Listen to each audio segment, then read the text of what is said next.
Hello, beautiful people. It's your girl Neyssa with XPansive Taste. Here we expand our realities to ultimate greatness and learn to receive the best out of life. So I really hope that the wind doesn't bother you too much in this video, but I just felt it in my spirit that this was the right place and the right time, and that I should just share with you how I ended up being a stay-at-home wife. And so that is pretty much one thing that I knew I always wanted to become. I always knew I wanted to be a stay-at-home wife or work from home wife, for various reasons. But how did I actually pull it off? Yes, how did I actually pull it off? That is a great question. No, I did not just marry a super uber wealthy man with a trust fund. I don't know. I didn't just marry an 80-year-old billionaire, okay? It's possible, even in this economy where inflation is just so high and um yeah, everything's expensive. But there is always a way. Where there is a will, there is a way, and you can find certain solutions and accommodations. So, first thing, I would say I have always been honest about my desire. I never let Whenever I was dating, I never let it come across that I was just a 50-50 girly, okay? I let every guy know, yeah, I want to be a stay-at-home wife. Even like on first dates, I was never the type to pretend to, no, I never offered to pay, okay? Never offered to pay. I never pretend to like pull out a wallet and do that whole thing. I just sit there and I wait, and they usually end up paying, and that's all it takes. I don't pretend. I'm very honest. I'm like, yeah, I want a guy who's going to provide, and that's just the role that makes sense to me. But at the same time, I was never the type of person who had like crazy expectations on like what a relationship should be or how much a guy's supposed to treat me to things. I never expected like super expensive dates. Like even if a guy just like someone invited me to go on a walk, I'd be like, yeah, cool, let's go on a walk. That's our first date. And yeah, with my now husband, our first date was going to a yoga cafe. You know, he just bought me a smoothie, and that was pretty much it. That worked out fine. And then our second date, he literally invited me to go to the park with him, a playground. We played in the playground and we got eaten up by mosquitoes. And I had an understanding that the first date isn't like going to determine how the rest of the relationship is going to go, or it's not a cap on how much money he's ever going to spend on me, or it's not a reflection of everything that he has in his bank account. I I had the patience to really just see things through. Yes, those first dates were more cheap, more affordable. They were under like $20 or whatever, or free. But eventually, of course, he started to take me on bigger dates and, bought tickets for us to go to the circus or the Renaissance Fair, or even like small weekend vacations, and going to theme parks and all that stuff. Like eventually all of that stuff ended up happening. The first couple dates isn't that time to be just showing off everything that you could possibly ever have. It's more so about seeing if this person is worth the future investments. And yeah, so eventually he saw that I was worth the investment. So when I met my husband in 2022, by the way, we met on Tinder. Out of all the places, Tinder happened to be the one, and that just ended up working out for us. And yeah. Anyways, we were very honest about what we both wanted, and I let him know, yeah, like I am only dating to find a husband, and pretty much, yeah, that's it. Eventually, we talked more, and I let him know that I also wanted to be a stay-at-home wife. And he didn't necessarily have that in his mind about like what he would go for, because yeah, he that wasn't something that he ever really thought too much about. It was just something that we ended up agreeing with later on. But me already knowing exactly what I was looking for, like I knew that that would mean that I would have to go for someone with like a certain someone who wasn't like broke, pretty much, someone with money. And I never like outwardly asked him how much money he had or how much he made or whatever.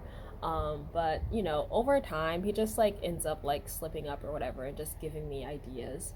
And that that was enough for me. And then also, like, with certain observational skills, you realize, okay, so he has the money to spend $700 a month on a billboard. For a moment, he was renting a billboard, and that was something that was, I was like, okay, so he can make those kind of decisions. Or when a vehicle of his needs repairs, he's able to just pay it, no credit card, because at some point, also in the beginning of the relationship, he didn't have a credit card, so everything was just always literally out of pocket. And so never really knew exactly how much he made or how much he had, but that wasn't any of my business. I just knew, okay, whatever the situation is, eventually that might mean something to me later. And I really never took advantage of that situation, even though like I had ideas. Like I just, I'm not a greedy person, okay? I'm just not. And so even though like I usually am not offering to pay, like when we're eating out or whatever, we already like established, he'll cover the bill for the most part, and then my responsibility is putting in the tip, and that's what I decided I wanted to do. I was like, I'll just pay the tip, and that's fine. And I am also someone who's very giving, and so I would buy him things with my own money that I would, because yeah, I liked buying things, okay? I like shopping. So I was still working my job, and I was buying him clothes and shoes and video games and whatever thing I thought he would enjoy, because, that's my man, and I want to spoil him too. And someone in general, is someone who like, is really down with the gender role. So like even when we'd go out together, he would always be the one driving, but we would be driving my car. So it's my gas money, my mileage. He's just the one behind the wheels. And, that's just how we did things. And that worked for the both of us. So moving on, my husband and I are about the same age, but we had different ideas on how we wanted to pace things. And so I know I wanted to get married as soon as possible and have kids as soon as possible. And he, with his plan, he wanted us to do it more so at 30. And so I didn't want to wait until I was 30 to get married and have kids. And he has plenty of good reasons as to why he wanted to wait until he's 30, and I totally get it, but at the same time, that's just not what I wanted at all. And so I came up with a little bit of a solution that involves the collaboration of not just him and I, but also, with my parents, to make that happen a little bit faster. And so in 2023, I bought a shed. Okay, so the whole idea, let me just say, the whole idea was to clean out my parents' garage, completely renovate it, and that could be a space for him and I to live together. And you'll see what that garage looks like now. It's wonderful. It's beautiful. It's a wonderful big, like 400 square foot bedroom that the both of us share. So in 2023, I bought a shed, put it in my parents' backyard, and over the year of 2023, I emptied out the things from the garage and put it into the shed, or discarded it, put some things in donation, and that's something that I worked on. Also, he helped me build that shed. And the kind of shed that I bought, it's not huge. It was like a tin shed. It costed, for the shed and also like the wood material to create the base, that was under $600. Oh yeah, all of 2023, I also saved as much money as I could. I saved about $7,000, and really the whole idea was that I would somehow be able to take a bit more time and save like $50,000 to completely renovate that garage and to be like a kind of like a studio apartment, to like also put like a bathroom in there and a functioning kitchen, but that would involve plumbing, and of course somewhere it would require me to save more money than I had the patience for. And so I only saved $7,000 to do like a general kind of renovation for the garage. I got the drywall done. I paid a constructor, what is it called? Some, people who build stuff. Um, I paid someone to put up a drywall and also, put in some insulation on that wall, to cover like where the garage door is, and also an electrician to put more outlets into the garage. And that costed around like a bit over $4,000. I think $4,200 or something like that. And then after that, my partner, my husband, he also contributed to, he bought the flooring and the AC and some other kind of drywall material to box in the brackets of the garage door brackets or whatever. Yeah, so yeah, and I bought paint. And so we pretty much completely were done with the garage in, I think it was June. Yeah, June 2024. And that's just been my room for the past few months. And then November, yeah, he proposes to me. And then December, we get married and he moves in. And the part where I've been a stay-at-home wife is actually back in May. May 2024 is when I actually quit my job. So after the garage, after I paid for the drywall and the electrician stuff, I pretty much, yeah, I quit my job. I already saved my money. I saved my money and I was ready to launch my own business. The thing is, my mom and I had been talking about opening a home daycare for years, and that was just something that we didn't actually try to execute. But I knew, okay, this is the time and this is the perfect time to actually do it, because if I knew that if I renovated the garage and turned that into my own bedroom with my husband, then that would leave space pretty much. My old room could be used as a space for a home daycare. Yeah, at least part of the space for the home daycare. And so the idea was I could get my parents to agree to, first let me use the garage to create my own little starter home. And then also the old daycare, or my old bedroom, could be the home daycare that my mom and I could operate. And the reason why starting a home daycare would make sense for us is also because, like, my mom's current job, she works with like in a retirement home as a CNA. And so that kind of job, that's getting hard for her. She's still doing it, but yeah, my mom's getting old, guys. And so she needs a job that's going to be easier on her body, and she doesn't have to, like, move heavy old people.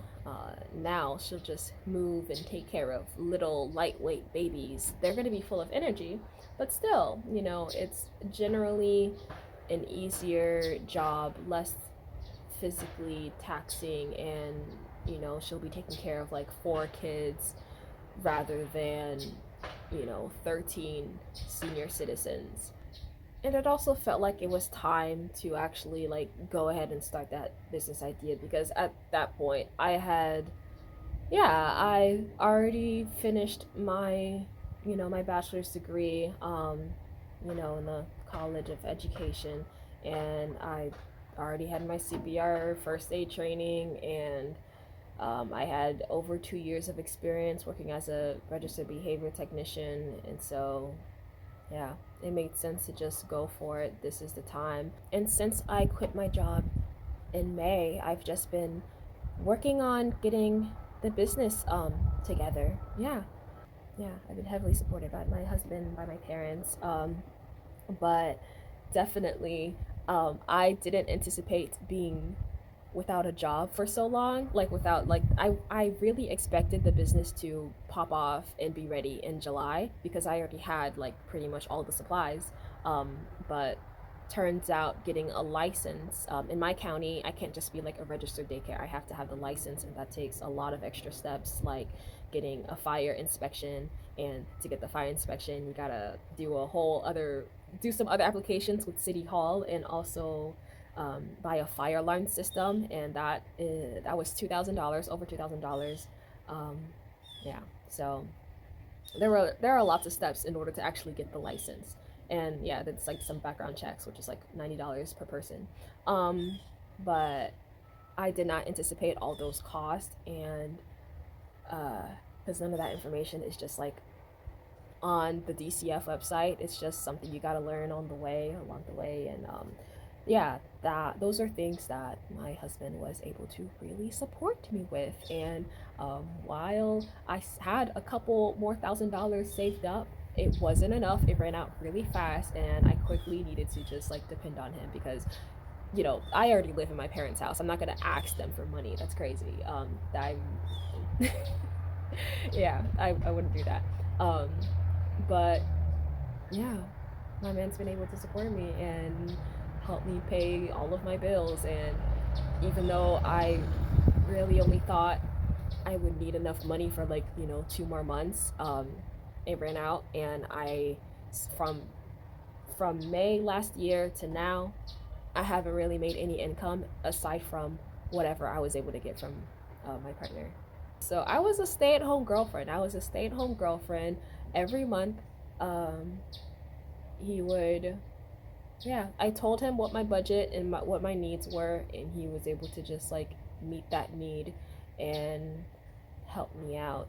And yeah, I'm so grateful for that because I didn't really intend to be a stay-at-home girlfriend or a stay-at-home wife like this early. I was just thinking, okay, when I have kids, that's when I'll get to that point.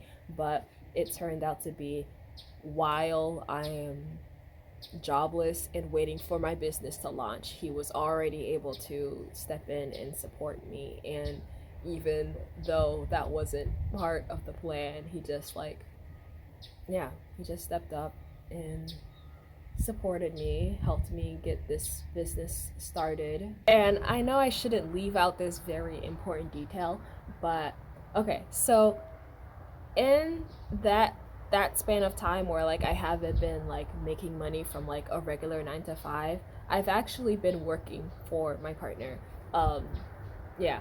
And so ever since May, I've been preparing all of his meals, and folding his laundry. Even though we lived in separate houses, we only moved in together like in December after we legally got married in the courthouse.